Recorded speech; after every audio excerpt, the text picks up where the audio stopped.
आज का हमारा टॉपिक है मॉलिक्यूलर मास और फॉर्मूला मास की कैलकुलेशन। तो सपोज़ हमें यहाँ पर एक मॉलिक्यूल गिवन है C2H5OH, ये इथाइल अल्कोहल का फॉर्मूला होता है। इसी तरह यहाँ पर H2O दिया हुआ है, वाटर का फॉर्मूला, और NH3 दिया हुआ है, इसके अलावा CO2 भी है। सही। तो हमने पिछले लेक्चर्स में पढ़ा था कि मॉलिक्यूलर मास क्या होता है, फॉर्मूला मास क्या होता है, इनमें डिफरेंसेस क्या होते हैं। अब हम देखेंगे कि इनको कैलकुलेट करने का तरीका क्या होता है। अब सबसे पहले हमें दिया हुआ है C2H5OH, तो हम किस तरह से करेंगे इसको कि सबसे पहले एटॉमिक मास हम देखेंगे कार्बन का। यहाँ पर सबसे पहले हमें कार्बन दिया हुआ है, कार्बन के 2 एटम्स हैं। हाइड्रोजन दिया हुआ है, हाइड्रोजन के 5 एटम्स हैं। फिर ऑक्सीजन है, ऑक्सीजन के नीचे कोई नंबर नहीं है, यानी ऑक्सीजन 1 है। हाइड्रोजन है फिर दोबारा से, और हाइड्रोजन के नीचे भी कोई नंबर नहीं है, यानी कि 1 है। अच्छा, इनके जो एटॉमिक मासेस होते हैं वो पेपर में ऑलरेडी लिखे हुए आते हैं, तो इसलिए याद करने की ज़रूरत नहीं है। और इसके अलावा अगर अभी सॉल्यूशन के लिए हेल्प लेनी हो तो पेज नंबर 52 पे I guess periodic table present है, वहाँ से हेल्प ले सकते हैं।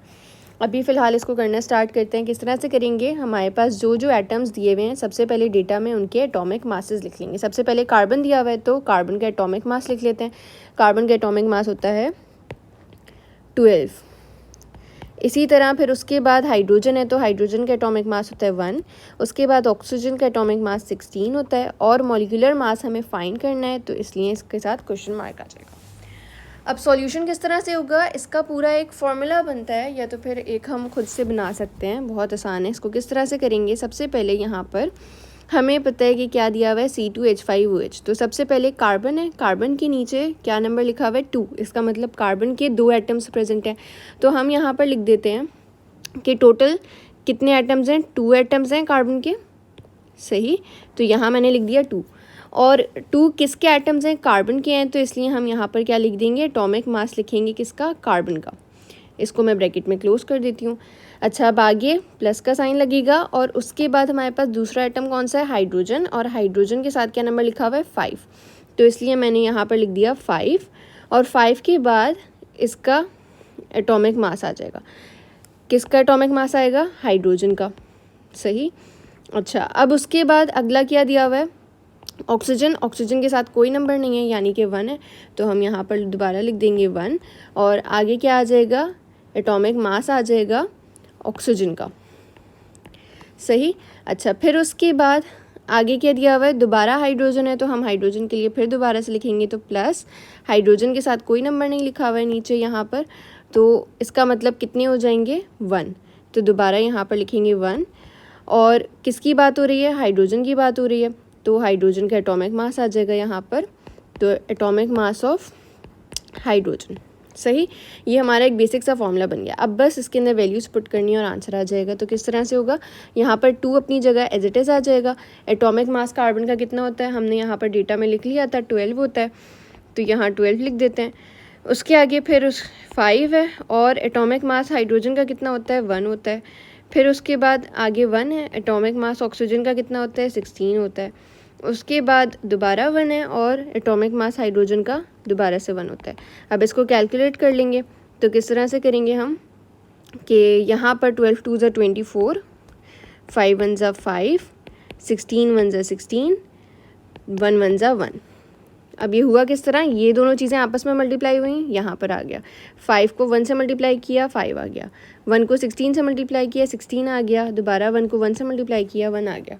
अब ये सारी चीज़ें आ गई, इनको आपस में ऐड अप कर देंगे। 24 + 5 29, और 16 + 1 17, इन दोनों को दोबारा से ऐड किया, तो हमारे पास आंसर आ गया 46। ये इसका मॉलिक्यूलर मास आ गया, और इसका यूनिट होता है AMU, एटॉमिक मास यूनिट। सही। अच्छा, अब अगला देख लेते हैं। अगला हमारे पास क्या है, H2O है, वाटर का मॉलिक्यूल है। तो ये किस तरह से होगा, हाइड्रोजन का एटॉमिक मास हमें पता है 1 होता है, ऑक्सीजन का एटॉमिक मास भी 1 होता है, H2O का मॉलिक्यूलर मास हमें फाइंड करना है। इसके लिए दोबारा से हम सेम वही चीज़ लिखेंगे कि हमें क्या करना है, मॉलिक्यूलर मास फाइंड करना है,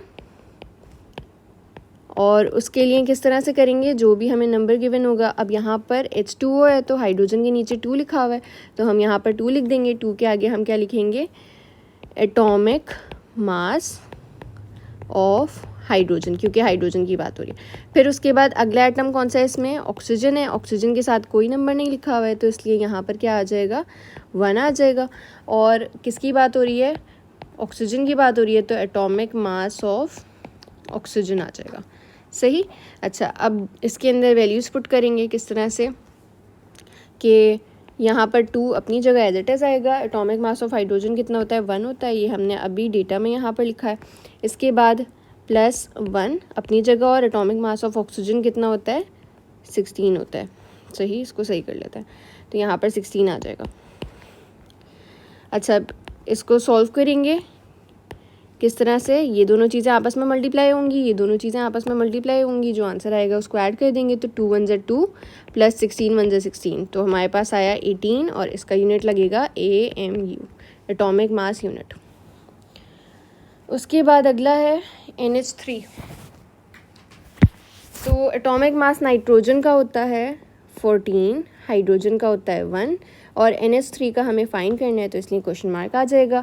दोबारा से सेम हम वही फॉर्मूला बनाएंगे, किस तरह से बनेगा, molecular mass is equals to जो भी हमें नंबर दिया हुआ होगा। अब यहाँ पर नाइट्रोजन है, नाइट्रोजन के साथ कोई नंबर नहीं लिखा हुआ, यानी कि 1 आ जाएगा, और ब्रैकेट में क्या आ जाएगा, एटॉमिक मास ऑफ नाइट्रोजन, क्योंकि हम नाइट्रोजन की बात कर रहे हैं।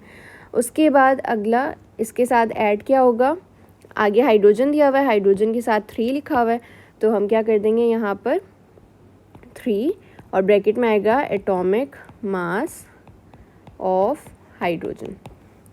सही। अब वैल्यूज़ पुट करेंगे इसके अंदर, तो 1 अपनी जगह एज इट इज़ आ जाएगा। नाइट्रोजन का एटॉमिक मास 14 होता है, +3, और हाइड्रोजन का एटॉमिक मास 1 होता है।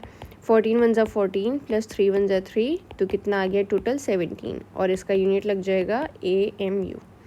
तो ये हमने सॉल्व कर लिया मॉलिक्यूलर मास। नेक्स्ट लेक्चर में हम करते हैं फॉर्मूला मास।